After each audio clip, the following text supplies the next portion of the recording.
The sun has risen billions of times over our planet. It is a constant, a daily promise of light and warmth. But what if one morning, that promise felt hollow? For Arthur, June 15, 2025 began like any other day, yet it was not. He woke to the familiar glow of sunlight filtering through his blinds. The air was still. The scent of coffee, pre-programmed from the night before, filled his small apartment. Everything was in its place, a perfect replica of his life. But, a replica is never the original. Something was different. A faint, unsettling hum that vibrated not in his ears but deep within his bones. A dissonance in the symphony of his morning routine. He swung his legs out of bed, his feet touching the cool wooden floor. The texture felt right, but the sensation was muted, as if experienced through a thin, invisible layer. He walked to the window and pulled the blinds. The street below was just as he remembered it. Cars glided by, people walked their dogs, the world moved in its predictable rhythm. Yet, as he watched, a small crack appeared in this perfect picture. A newspaper, caught by the wind, tumbled down the street, but it repeated the same short, looping somersault over and over again. It was a glitch, a tiny error in the code of his reality, a whisper that something was profoundly wrong.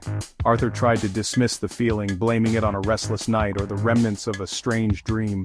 He proceeded with his morning, showering, dressing, preparing his breakfast. He picked up his favorite ceramic mug, the one with a small chip on the rim from when he dropped it last year. He ran his thumb over the chip, a familiar imperfection. But this morning, the edge felt smooth, perfectly restored. It was impossible.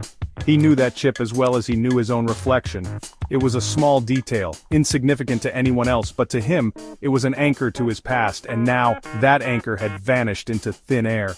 The unease grew into a quiet panic.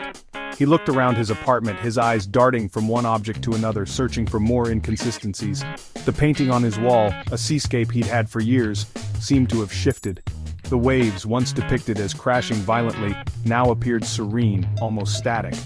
The clock on the wall ticked, but the second hand seemed to stutter, momentarily pausing between ticks. Each discovery was another thread pulled from the tapestry of his world, revealing a void behind the familiar patterns. He was home, but he had never felt more like a stranger in a strange land. Venturing outside was like stepping onto a movie set where the actors had forgotten their lines. The world looked real, but the life within it felt hollow, programmed. He walked towards the local park, a place usually bustling with spontaneous energy. Today, however, the people moved with a strange, synchronized grace. A group of children on the swings moved in perfect unison, their laughter a recorded loop that played at the exact same pitch each time.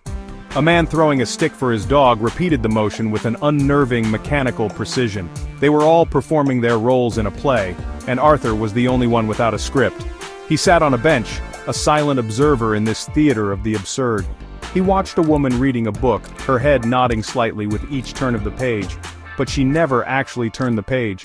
Her fingers hovered over the corner, twitching, but the page remained stubbornly in place. Arthur felt a chill crawl up his spine. These were not people. They were puppets, their strings pulled by an unseen master.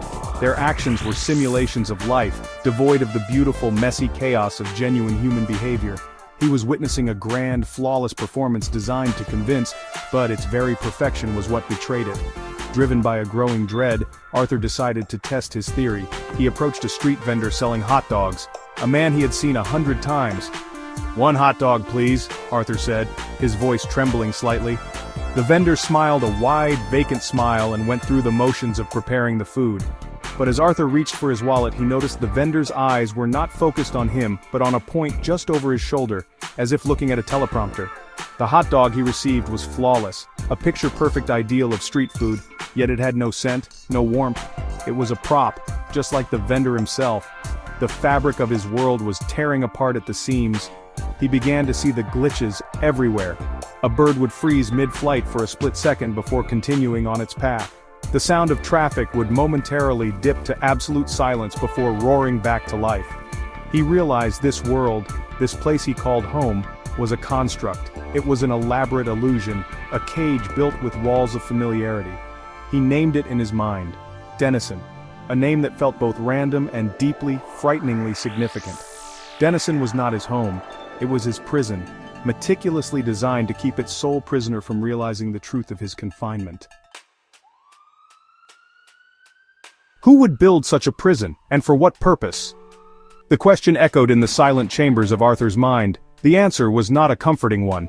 It was a truth that humanity had long feared, a story told in whispers around campfires and in the speculative fictions of our time.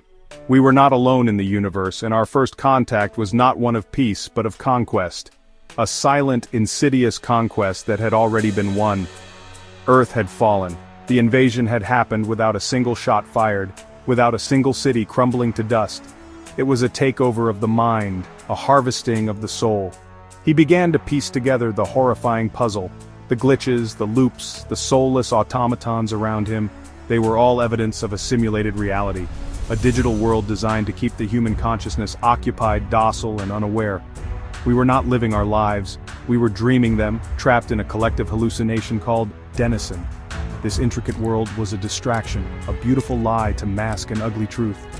While our minds played out these phantom existences, our physical bodies were somewhere else entirely, being used for a purpose he could only begin to imagine with chilling horror. The purpose, he concluded, must be energy. What other resource could be so valuable that an advanced civilization would go to such lengths to acquire it? The human soul, the spark of consciousness, the very essence of our being, perhaps it was a source of immense power. These alien conquerors were not interested in our water or our minerals. They were farmers, and we were their livestock. They were draining our spirits, our life force, to power their machines or sustain their own existence. We were batteries, kept alive and dreaming in our digital pens while they reaped the harvest of our souls. The realization was a crushing weight. Every memory he cherished, every person he had ever loved, every dream he had ever pursued, was it all just a program? A fabrication designed to elicit an emotional response, a spike in the energy output for his unseen captors, the love for his parents, the heartbreak of his first love, the pride of his achievements? Were they real, or were they just carefully crafted lines of code? The people in Denizen were just echoes, but was he any different? Was his own consciousness, his very sense of self, the only real thing in this vast, empty stage? The thought was the loneliest one in the universe. He was awake. In a world of sleepers, Arthur was now cursed with sight. He could see the seams of Denizen, the digital threads that held his reality together.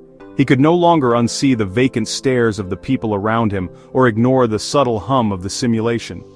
Ignorance had been a form of bliss, a comfortable prison. But now, the truth had set him free, and freedom was terrifying. He was a ghost in their machine, a conscious mind adrift in an ocean of programmed thought. The alien architects of his world had made one critical error. They had failed to suppress him completely. What does one man do when he discovers he is a power source for cosmic parasites? Does he fight? How can you fight a god who controls the very fabric of your reality? Any act of rebellion could be erased with a single keystroke. They could alter his memories, reboot his consciousness, or simply delete him from the program. The odds were not just insurmountable, they were inconceivable. To resist seemed like an act of pure futility, a scream into a soundproof room. Perhaps the most logical choice was to simply play along, to blend back in with the puppets and live out his simulated days in peace. Yet the human spirit is not so easily extinguished. It is a thing of defiance, of hope, of unreasonable courage. To accept this fate would be to surrender the very essence they were harvesting. To live a lie, knowing it is a lie, is a fate worse than oblivion.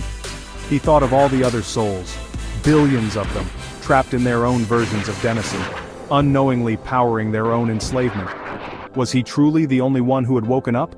Or were there others scattered and isolated who had also seen the cracks in the walls of their prisons? The thought sparked a new fragile kind of hope. Standing on the precipice of this chilling new reality, Arthur made a choice. He would not go back to sleep.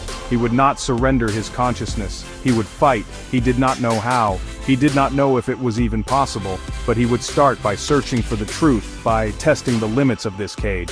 He would seek out the other glitches, the other anomalies, the other minds that might be stirring from their slumber.